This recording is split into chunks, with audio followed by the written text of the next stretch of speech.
Okay, so you're in the top 2%, which means you have assets that you both want to protect and grow. But it seems like no matter where you turn, no matter where you put your money, you're faced with tough choices and what appears to be unavoidable trade-offs, like risk versus reward. If you want high rate of return, you have to be willing to assume more risk. If you're more concerned with protection of your principal, then you have to settle for tiny returns, right?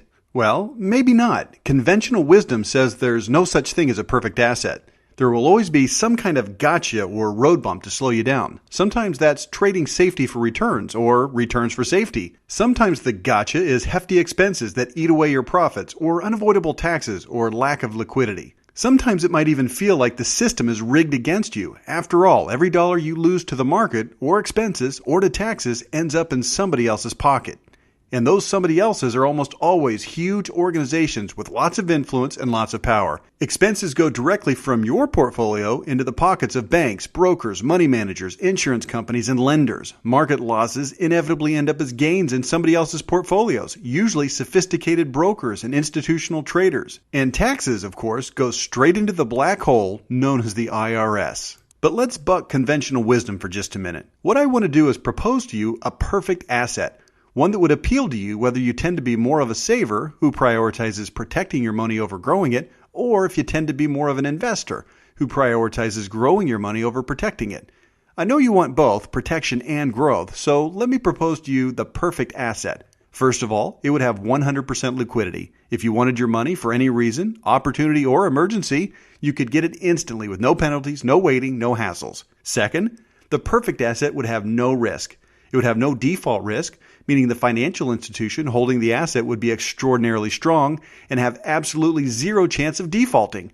And it would have no market risk because that financial institution would guarantee by contract that your money would never lose principal in the market. Third, the perfect asset would have no expenses. None. You would keep all of your gains in your portfolio where they belong. Fourth, the perfect asset would have unlimited rate of return potential. And remember, with no risk. And fifth, the perfect asset would never be subject to any kind of taxation, not when you contribute, not when it grows, not when you take distributions, and not when it's transferred to your heirs. So by way of review, the perfect asset would have 100% liquidity, zero risk, zero expenses, unlimited rate of return, and zero taxes. All you'd have to do is fill your portfolio with as much of that perfect asset as you possibly could afford, and you'd have the perfect portfolio, right? Well, as we all know, there's no such thing as the perfect asset, which makes the perfect portfolio a pipe dream. However, does it make sense that there are some assets that perform better than others in some of these areas? Some that are more liquid, have less risk, are less expensive, have a higher rate of return, and have better tax efficiency than others? Does that seem reasonable? And further, does it make sense that there might be one type of asset that combines the best of all of these elements and therefore is better than most other assets, even if it's not 100% perfect? If I could objectively show you an asset or group of assets that is clearly superior to others when it comes to liquidity, risk, expenses, returns, and tax efficiency, would it make sense for it to become part of your portfolio, maybe even the foundation of your portfolio? Would you at least take a look? The truth is, I can't show you the perfect asset because it doesn't exist, but I can show you something we call the ultimate asset because it does exist and it is objectively better for most people and in most cases than other options. Now, before I tell you about this ultimate asset, keep in mind that for it to do its job, high liquidity, low risk, low expenses, high returns, and low taxes, it must be properly structured, properly funded, and properly used. Also keep in mind that not everyone will be qualified to add the ultimate asset to their portfolio, or because of your circumstances, the ultimate asset might not be the best fit for you. After all, our job is to help our clients create the ultimate portfolio. We encounter hundreds of kinds of investors with different priorities and objectives. To help you build the ultimate portfolio, we have to know in detail your specific mindset and situation. For instance, do you have more of a saver mindset or more of an investor mindset? Are you an accredited investor or a non-accredited investor? Are you looking to grow your portfolio right now or draw income from it? Do you want more predictability or is potential upside more important to you? Is your money inside retirement plans or in non-retirement plans or maybe some of both? So the ultimate asset may be a good fit for you, but it might not be. If not, don't worry. We've developed an objective rating scale that I'll introduce in a minute that'll help you find the right assets for you that have the maximum liquidity, most safety, lowest expensive, highest rate of return potential, and best tax efficiency. But here's the good news. In my experience, about 75 to 80% of the top 2% are qualified to add the ultimate asset to their portfolios. Here's why they often choose to do it. It is 100% liquid. You have access to your money at any time for any reason with no restrictions or penalties. In terms of safety, the ultimate asset is a home run. Your money is protected from default risk by being held with one of the most secure kinds of financial institutions in the history of the world. And your money is protected from market risk because these same financial institutions contractually guarantee that there's no downside. You can't lose money to market risk, period. Wouldn't you want that? So we're off to a good start. Full liquidity, practically non-existent default risk, and no market risk. In terms of expenses, the ultimate asset does have them, but if it's properly funded, properly structured, and properly used, it's one of the lowest expense ratios of any asset. In fact, over time, the expenses can go away altogether. Zero expenses. For rate of return potential, the ultimate asset has historically averaged almost 9%, which is a higher rate of return than the market as a whole, but without any of the risk. It actually beats the market because, remember, it's contractually guaranteed not to lose money. That means it does not participate in down years, which can be portfolio killers, but it does participate in and lock in the upside gains during the good years. Do you know of any other asset that has no market risk that would average almost 9% over the last 25 years? That's exactly what the ultimate asset is done. So let's summarize. 100% liquidity, practically no default risk because your money is on deposit with the most financially stable companies in the world, and no market risk because it's contractually guaranteed. One of the lowest expense ratios of any asset, and a historic rate of return higher than the market with none of the market risk. But as they say, wait a second, it gets even better. The ultimate asset also is a hands-down winner when it comes to tax efficiency. You do have to contribute to it with after-tax dollars, but if it's structured properly, funded properly, and used properly, there are no taxes when it grows, no taxes when you use the money, and no income taxes on the money when you transfer it to your heirs. To be clear, once you have funded the ultimate asset, you can have full access to all of your money, including the gains, 100% tax-free anytime for any reason with no penalties and no restrictions.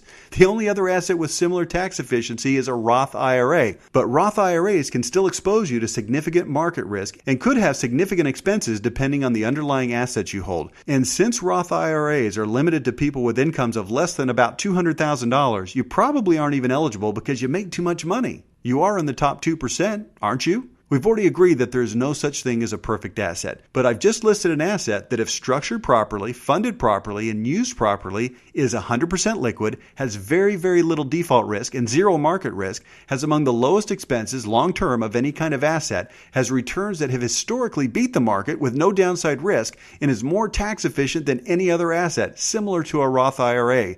Wouldn't you agree that an asset with those 5 qualities could be the ultimate asset? Like I said earlier, not everyone is qualified to buy the ultimate asset, and I'll tell you why not in just a minute. But before I get to that, let me give you one more reason why the ultimate asset could be the bedrock of the ultimate portfolio.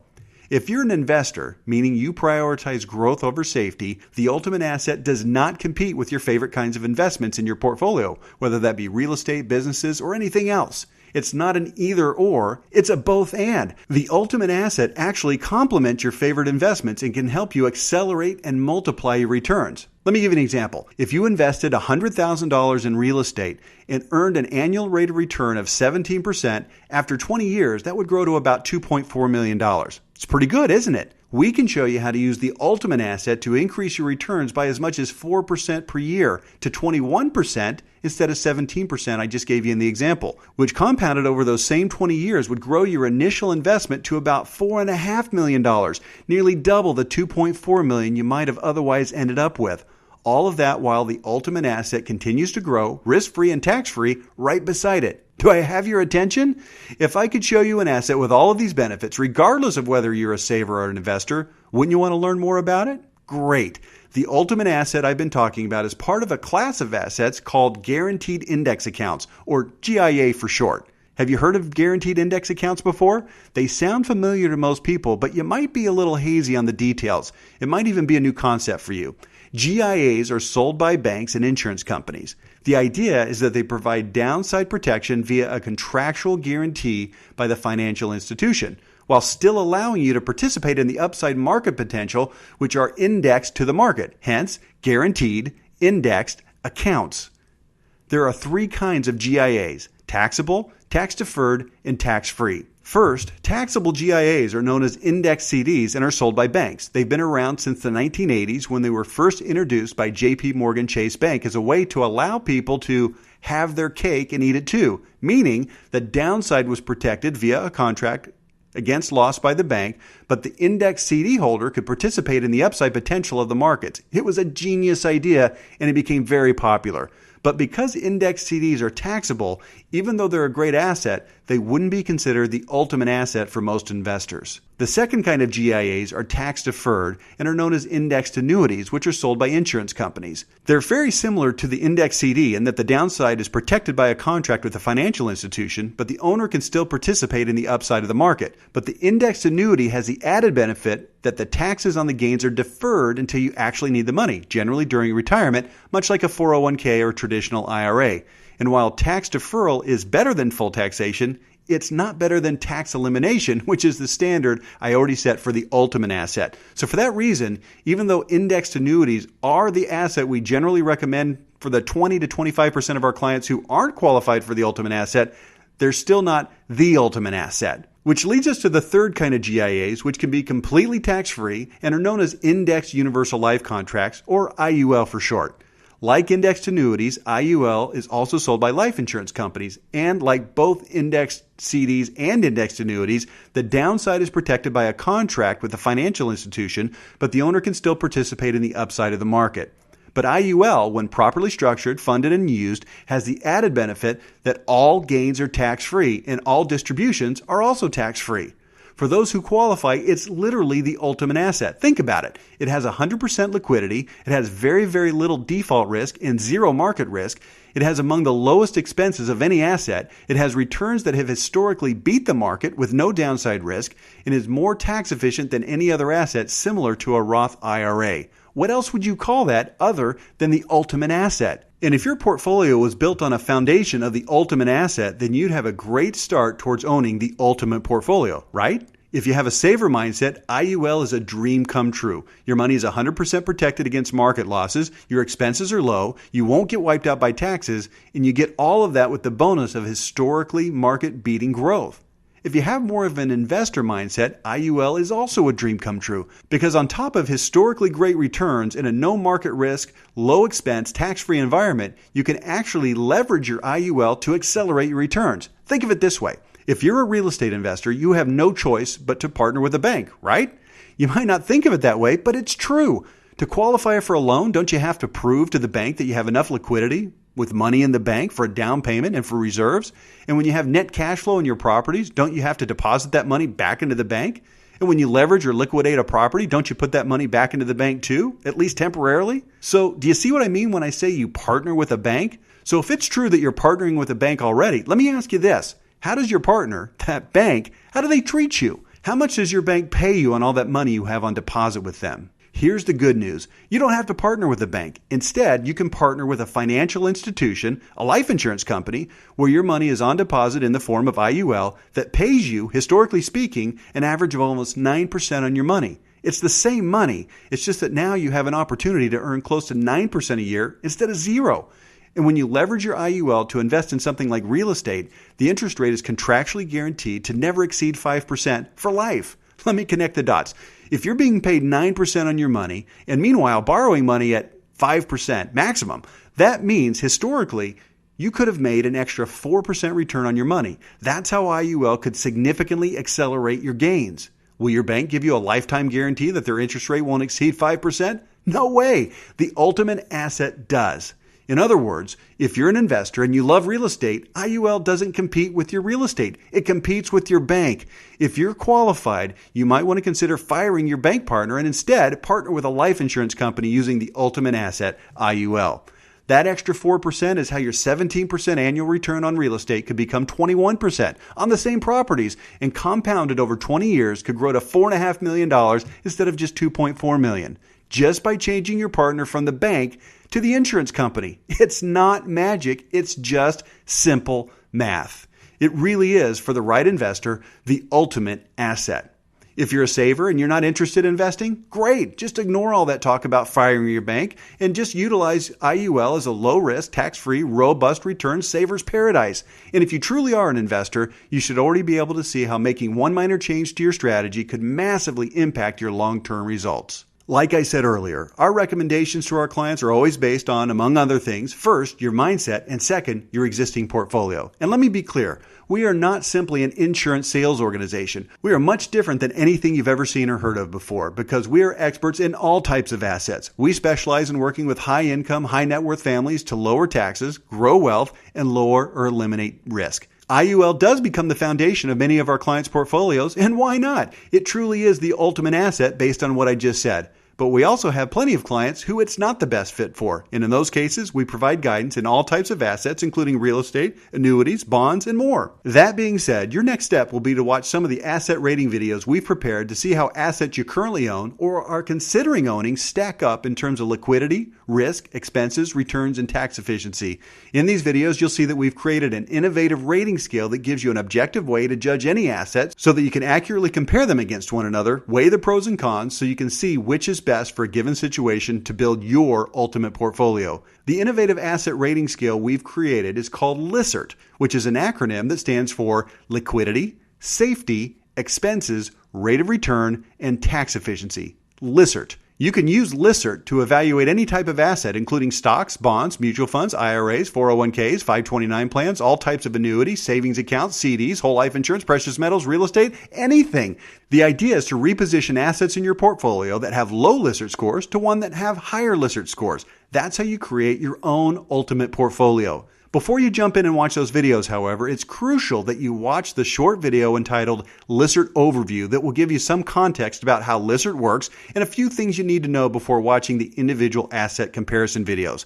So watch that video next. Then watch the IUL LISRT comparison video. Then watch individual LISRT videos for the assets you currently own or are considering owning. After that, you'll want to fill out the personal asset evaluation found on this website. It'll help us get a clearer view of what your mindset is and the kinds of assets you currently hold and which ones might be repositioned to increase your liquidity, lower your risk, lower your expenses, increase your returns, and lower your tax burden. So the next steps are 1. Watch the short LISRT overview video. 2. Watch the IUL LISRT video. 3. Watch LISRT comparison videos for other assets that you currently own. And 4. Fill out the personal asset evaluation. Thanks for watching. We look forward to speaking with you soon.